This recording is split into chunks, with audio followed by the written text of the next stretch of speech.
बाजो ताटे बारा हो बजाना महैया।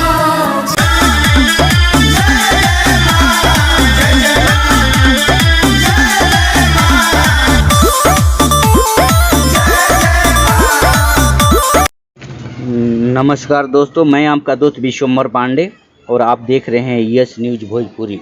भोजपुरी के ट्रेंडिंग और सुपरस्टार प्रमोद प्रेमी यादव जी का कल एक बवाल देवी सॉन्ग रिलीज हो रहा है। सॉन्ग का टाइटल है तोहरे अंश दुनिया के ह भवानी। बहुत ही प्यारा सॉन्ग है। यह सॉन्ग सृष्टि म्यूजिक से कल सुबह 5:45 में रिलीज किया जाएगा। इस सॉन्ग के राइटर शैलेश राज यादव जी और म्यूजिक से सजाया है छोटू रावत जी। बहुत ही प्यारा सॉन्ग है, आप लोग देखना ना भूले।